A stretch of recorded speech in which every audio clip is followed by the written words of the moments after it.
SDG 14 is one of the UN's 17 goals, dedicated to conserving the ocean and marine species, as well as tackling major problems such as overfishing and the ocean's acidification, or challenges such as plastic pollution.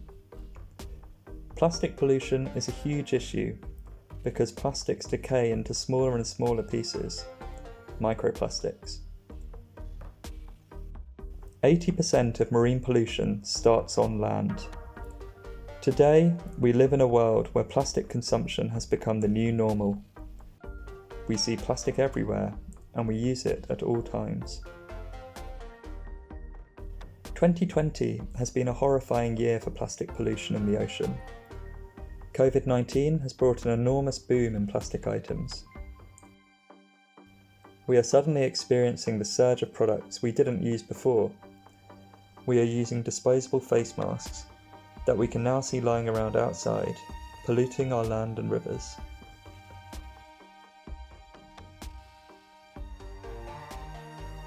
To get to the bottom of researching the impact of plastic waste on the Thames, research methods such as interviews, surveys, observations, sketching, prototyping, affinity and systems mapping, and other creative methods have been used. A survey with 50 students has shown that their packaging consumption enormously increased during lockdown, and interviews with restaurant owners reflected the change brought along with COVID. More food orders, more single-use plastic, more trash. In the City of London, if trash ends up in the streets, the wind and rain takes it away. It ends up in nature, in rivers, and it is brought to the sea. Experts say that there is no filtration in place, either on the Thames or between the canals. That means that in theory, if a water bottle was thrown into the Thames, it would end up directly in the ocean. Another big issue is London's faulty sewage system. It causes leakage of raw dirty sewage directly into the river.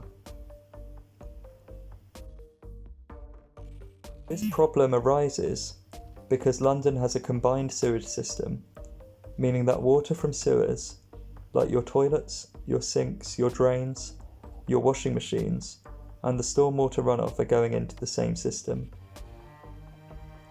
After a huge rainfall event, the sewage system that would normally treat the water is overwhelmed and it overflows. So things that people flush down the toilet, such as wet wipes or cotton buds, end up polluting the river foreshore.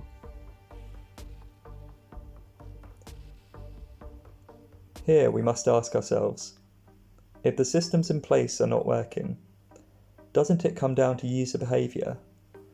Shouldn't we be more thoughtful about our own plastic consumption?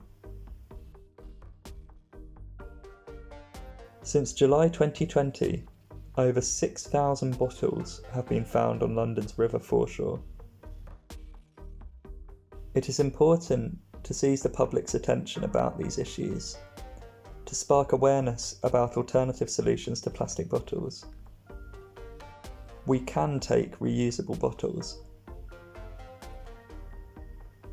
In fact, surveys and interviews with strangers have shown that a lot of people own a reusable bottle, but they are forced to buy bottled water if they are outdoors.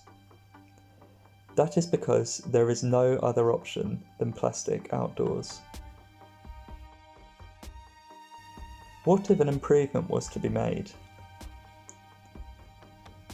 What if London had more accessible drinking fountains? Wouldn't it be nice to have a city of infinite drinking fountains? People could drink water for free, anytime, anywhere, without relying on plastic. The only thing needed is for you to bring your own bottle. There would be signage all around London, indicating where the next fountains are. Signage would make it easy to search them, to find them, to get a refill quickly. The fountains should be placed in the middle of a square, preferably next to public transport stations, and with signage all around them, at different distances, at different heights.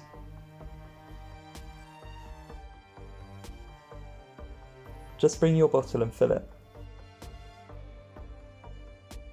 There is no more excuse. Let's ditch plastic for good.